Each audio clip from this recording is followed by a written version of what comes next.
What's going on, guys? We're back, baby. We got a brand new United 24 video and a cute pupperino, and this guy is always great in all of the United 24. This journalist, or really, they're damn near soldiers, man, at this point, because they literally, in some cases, they carry weapons, which is wild to me. It says 11 days in the gray zone: how an FPV drone crew captured Russian troops. This is going to be sick. United 24 always has really good content. Please check them out. I'll link them in the title and the description. The eye's getting better, man. Thank you for everybody who showed their concern. Really appreciate it. The swelling is almost completely gone. It's just a black eye now, basically. So cool, man. A couple things, then we'll jump into it. ORC SHASHLIK barbecued orc t-shirts. They should be coming in the mail any day now for those of you who ordered them. Please send me pictures or whatever, video, whatever you're comfortable with sending me to Discord or Instagram, whatever. I want to see the you guys get those shirts, man. Very cool. Also, if you want one, we'll have them till the end of the month, so link will be in description. Lastly, I'm in the process of moving all of my uncensored content, all the uncensored content on the channel that has been flagged by YouTube for being too gruesome or too many F-bombs or, you know, whatever many violations I probably broke in the terms of service agreements. YouTube flagged a bunch of my videos. I'm moving these ones that are flagged into the paid YouTube member playlist to, of course, show support to the people who are showing this channel support and me support. Thank you. But also, so I don't have to delete all that content, I have a place to keep it safe in this playlist and people can still watch it. So if you want to become a member, there's probably a button somewhere on here. That's all I got, I think. Let's jump into it. United 24, baby. 11 days in the gray zone. Some time ago, this was a peaceful village of Zaporizhzhia region, but now it's considered a gray zone, which means not entirely under Ukrainian and not entirely under Russian control. We have arrived here to spend around 10 days, the whole rotation with a drone unit called Rafinat, which belongs to 1st SL Regiment. And our goal is to document the warfare and what's going on here with the Russian offensive operation or Ukrainian counteroffensive. We're under a ballistic threat right now in Ukraine, so if I check my phone, know it's because of that, and I'm not just like blowing you guys off because I don't care. Okay.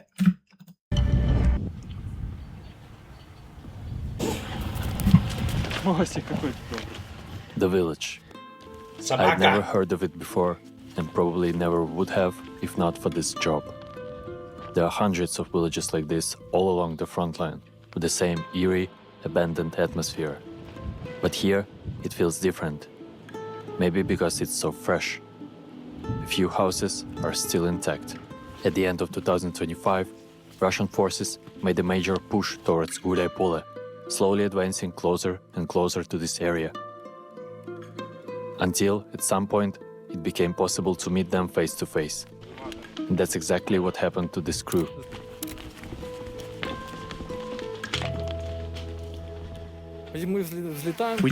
Those are the same aim point optics we just finished our fundraiser for Azov's Tuman, Special Team Tuman. Same optics. Very cool. Took off and started flying, but there was a strong headwind. My mattress started drifting and switched into ATTI mode. I lost the connection and it got carried away to a nearby street. We were relaxed, didn't even put any armor on. We did take weapons in case, because you never know, an FPV might show up. We entered the yard. I saw my mattress lying there in the garden. Perfect, almost like it was just waiting for us. We went to the house to wait out an FPV threat before grabbing our drone and leaving.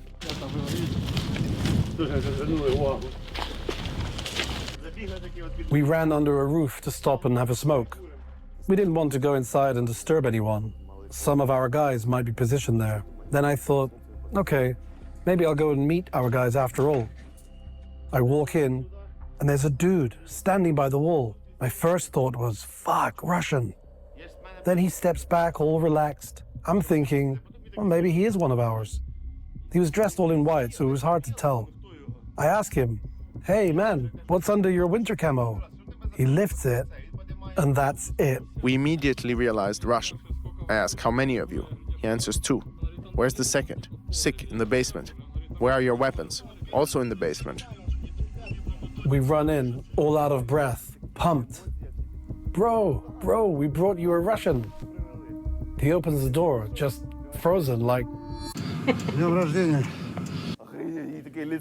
what the hell's going on? Then we gear up and go back for the second.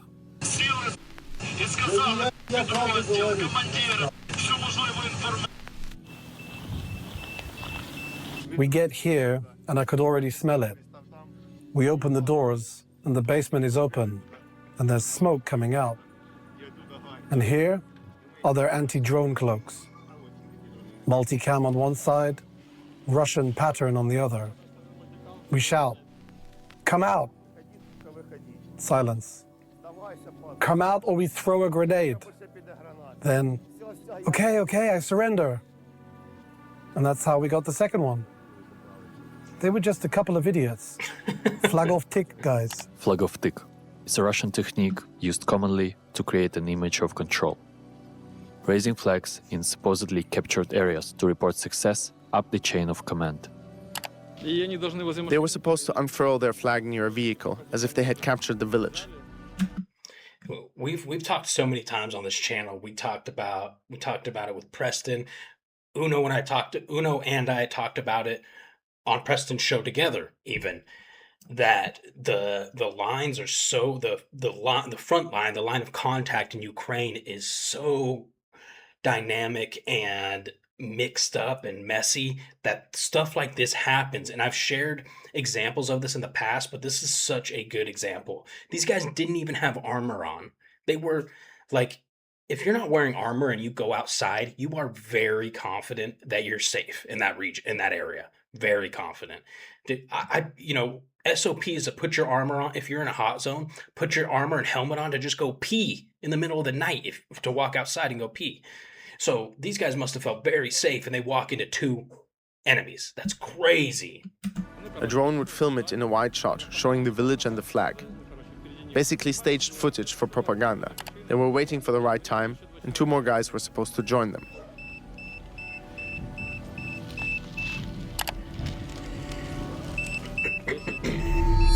Благодарю экипаж «Рафинат». Благодарю экипаж «Рафинат» за сохраненное нам здоровье. И желаем таких же успешных работ дальше. Normally, crews like this see Russians from at least 10, 15, 20 kilometers away. But Russia's infiltration tactics do what they're meant to do. Out of 10 soldiers who dare to sneak past drones, mines, and infantry, 2 make it through. Then from the next group, 2 more. And that's how we end up seeing cases like this more and more often. This one ended well, almost by miracle. Honestly, this wasn't bravery. It was kind of stupid. We just happened to be in the right place at the right time, and they at the wrong one.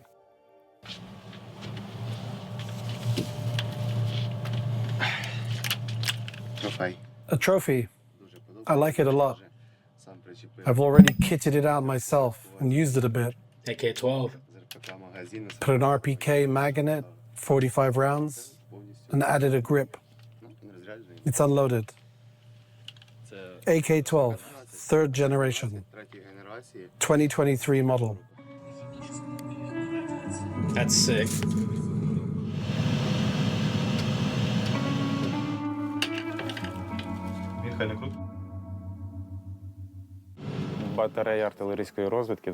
We are based on artillery reconnaissance, so we don't usually work infantry. Mostly we target artillery and logistics. If you cut logistics, artillery stops working. If you destroy artillery, logistics becomes pointless. That's how you clear the area.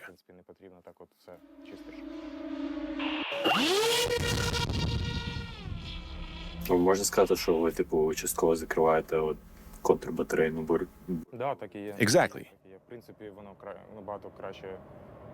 And it works better than artillery versus artillery. Yeah. Most strikes now are done with radio-controlled drones. We are developing that direction to reach deeper into enemy rear. Reach in the rear. Right now, the battlefield is believed to be dominated by fiber optic drones. We've covered how they work in our report about the Signum Battalion, but Rafinat mostly relies on radio connection. And here, in Zaporizhia, it actually makes sense. So last night, while setting up the drone for another flight, we had Russian drone fly very close to our position and smash into the field next to it.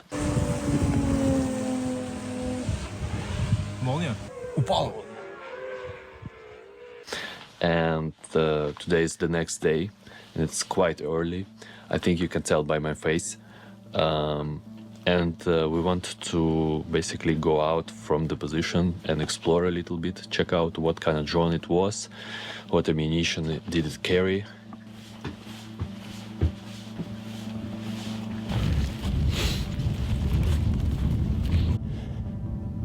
Dang.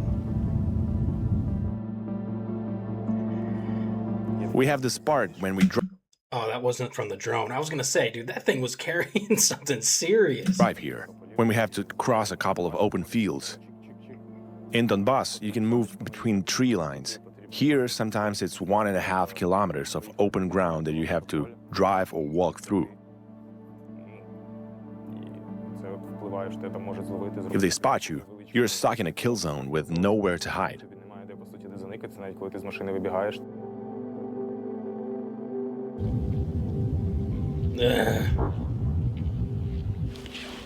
Це бімба? Обережно дивись, братан. У нас це бімба, то вона ж не проводі, я до неї не бачу. Ну так, це бімба. Да, це їхня, диви. Dude. Бімба? З чекою. Чи що? Стрьомно. Люди дебіли. А еще что под крылом, видишь, проблема? Maybe it's because of my lack of experience with or understanding of explosives, but that is so scary to me to be that close to it. I know of somebody recently, as in the last couple of weeks, who thought there was a drone, or last few weeks, I guess, there was a drone that they thought had already detonated, picked it up, blew off his arm and his leg. And this, dude, that's some big boom boom. Мотори. Там подивимо, це мотори. Мотори. Буде наша бімба.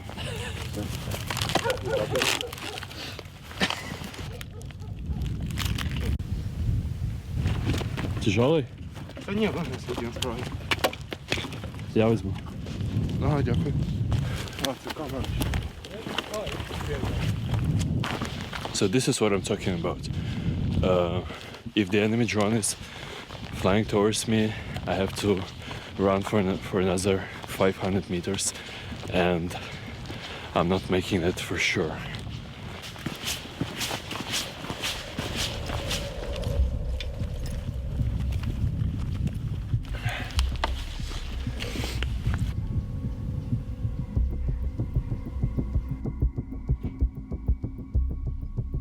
Ну тут ландшафти більш рівні. The landscape is flat. So look, it's like welded billets with plastic explosives smashed down into it. So I guess that would make sense. If they could tell it wasn't connected by anything, okay, it's not going to explode. Plastic explosive like that needs some kind of a det cord or electric charge to set off, right? So that makes sense. But that's gnarly, dude. I mean, that's a crude bomb. It's basically like, when that thing explodes, dude, all of that what looks like steel, just fragments. Ну тут ландшафти більш рівні. The landscape is flat. Степи, поля. Open horizon, very clean signal. На рахунок ребу у нас проблем тут взагалі немає. We don't really have EW problems here combined with this terrain. Така чиста картинка. So you can fly low and it works really well. І вуса не замкнулися. Oh, it's stuck. Як підривають? Мануально. Струя, от яким? Нажми на себе. Да, это как армия. На, камуль прям в неї. Вуса не замкнулися. This is the team. Grim, the pilot, Hrinich, the navigator, Torash, the relay pilot. And DJ is the newcomer. This is his first combat deployment to the front line. For Grim, these combat tasks are also somewhat new. In civilian life, he was a photographer. But with the start of the full-scale invasion, he joined the Da Vinci Wolves unit to serve as an infantryman.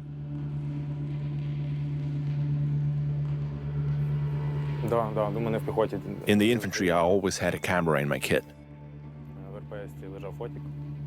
The first one I bought myself, an Olympus 70G. I was always taking photos of my brothers. Grimm is a sick-ass call sign, like the Brothers Grimm. This is the first photo of my comrade who was killed, my best friend, call sign Golem. I took it in a trench. This whole series of photos, I was freezing badly in a trench at the time. This series is from Bakhmut. Back then, we were holding the Road of Life with the Da Vinci Wolves. The set of photos from that trench, from that day, is my favorite.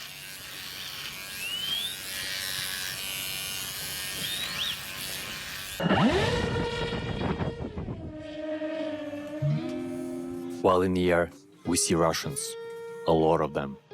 They run, drive, build, and dig like termites. Their sheer numbers are intimidating. They just never seem to end. What helps deal with them is our ammunition. Pesticides. All kinds, different shapes. Pesticides. And sizes. Even the bomb that we just found, within minutes, will be sent back. Ukrainian ping pong. Що, бро, розкажи, що робиш. Ти бімби, зроблю свою і відправлю назад.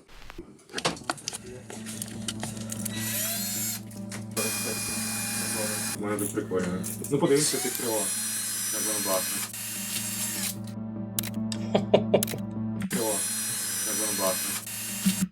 Dude, look at that. That is so crude. It is so barbaric, man. Actual screws. So when that thing explodes, these screws just go, and pieces of screws just go flying. That looks like a pineapple from hell.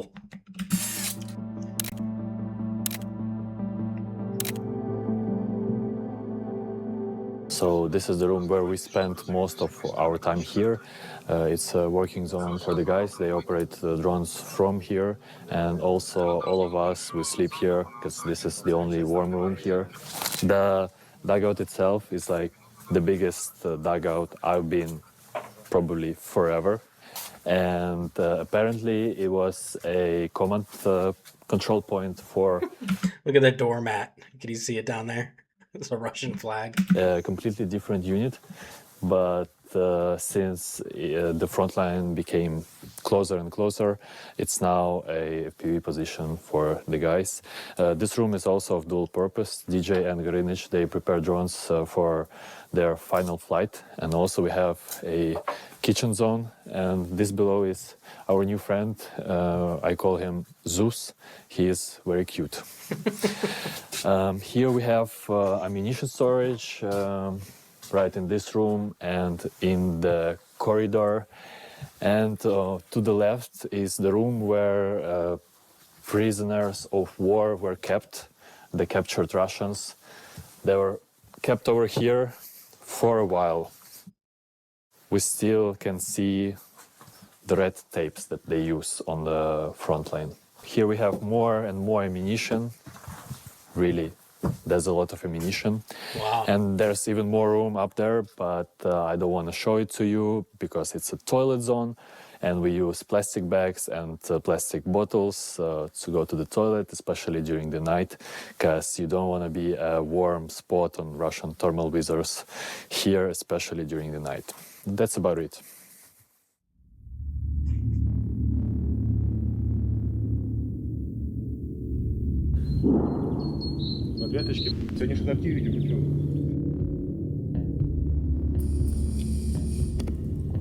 We have reached half of our deployment here, and it's already the longest I have been on combat positions, let alone in gray zone. And what can I say? As you can see, the sun is out, and it's early spring, and you feel the urge to go outside, get some vitamin D on your skin, but we rarely had the opportunity to do so because of the drone threat. That's what you are hearing right now, and because simply of amount of work that the guys have. Там значок, як на вирії, поняв, бля, целик.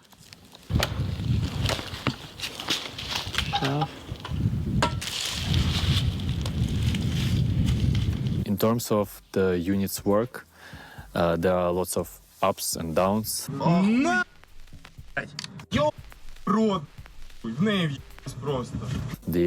There were good days, there were mediocre days.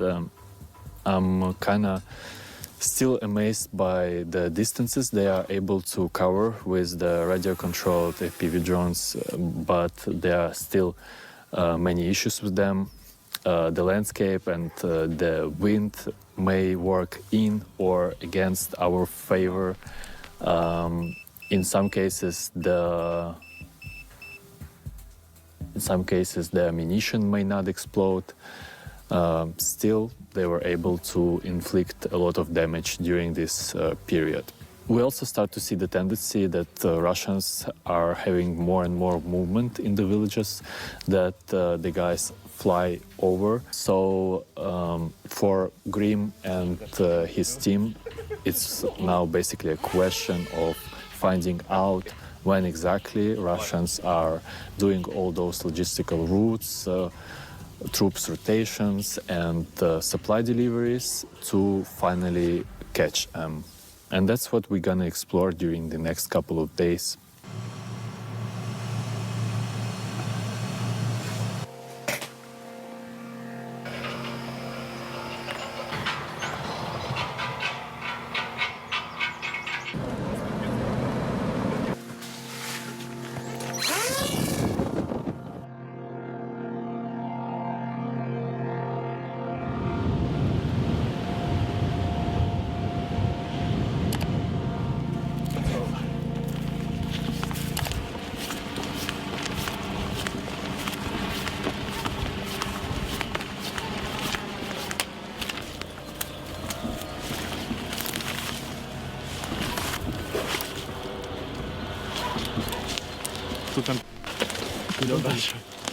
Погнали, к хаті лучше. So this is basically our mental health walk, because we have to spend all the time in a dugout. Отут в цих ящиках я реп один модний знайшов. We moved to this position in December. It was very tense here. A lot of equipment, a lot of artillery. Around the end of December and into January, fuckers started appearing here. Pardon my French. When we were flying, they were just walking along completely relaxed. Then we'd fly over and a guy would stop and look up like, drone. У цих масхалатах ми їх ловили. І ось вони сюди заходили і скинули їх далі, пішли, ну їх вже в'їбали. Russian Stone Island. Як по звуку змінилася обстановка? По звуку, то менше почав працювати, все арта, все менше працює, саме тут. Саме оптики точно менше стало. Ну, слава Богу. Sometimes it's kind of very quiet here. Generally, it really feels like Russians were pushed back for a while now. One camera operator, a man, a machine. Yeah, this is how we work now. Well, NRK. The UGV inside. Братан, знайшов 2 ТМ-ки. Забираємо.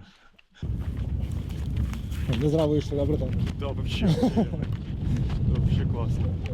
Може Сподіваюсь, що нормально. Я надіюсь, може навіть запустити.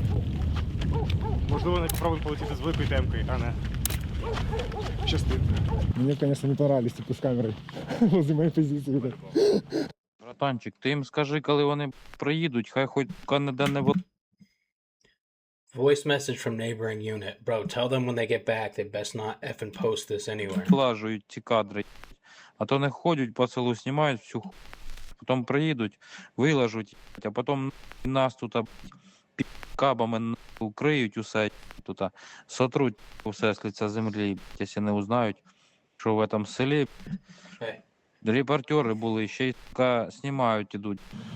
Фу, веселіше стало, тому що ми... So he's concerned with the OPSEC, operational security, which United 24 is very good about. На вулицю сходили, трохи кисню пікнули, на вулицю сонечко таке. Єдине, що жужжать таке от літає, поняв? Ну, прям вампіри, півічки, все.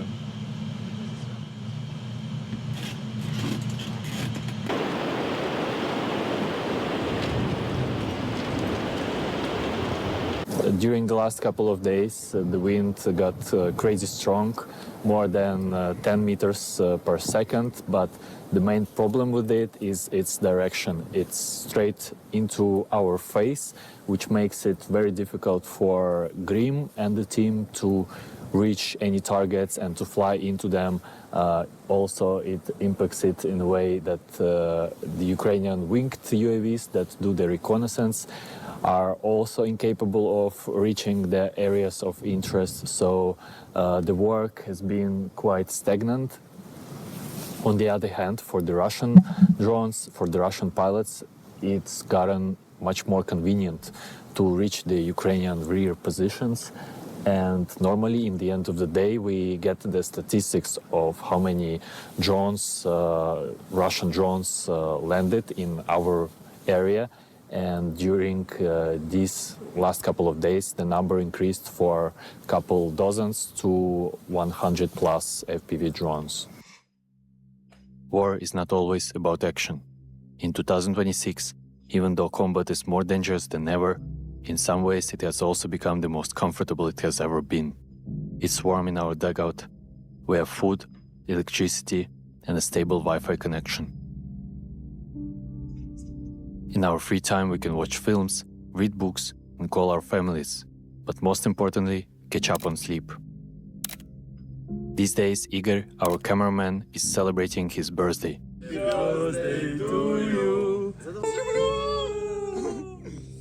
We wish him good health.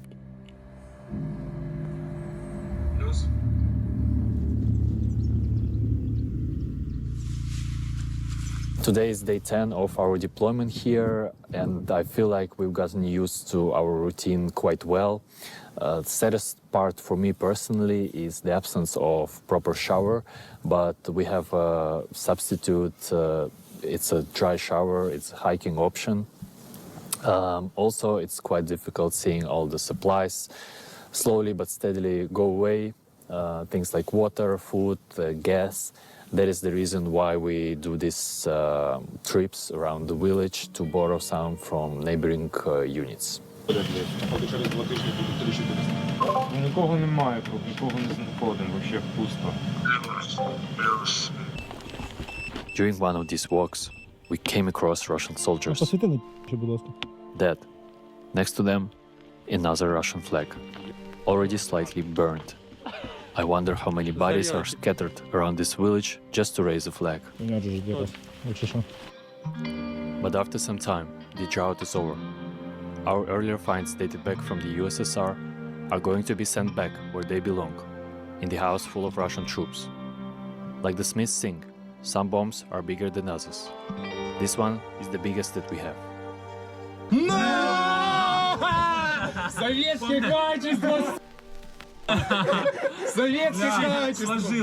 On this high note, it's time to pack. Tonight, after 11 days, we are being replaced by the other team. Before we head out, this is my traditional message of encouragement for you to support the unit directly via PayPal or other sources. As you have already learned, the guys are young and very motivated, so if you want them to continue doing their work, to continue destroying Russian artillery, Russian logistics, and capturing more Russian POWs, please go ahead and support the unit directly.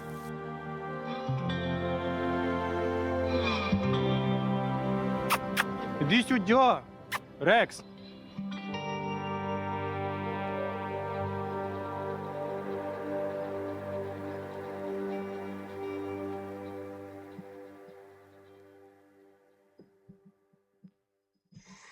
Wow.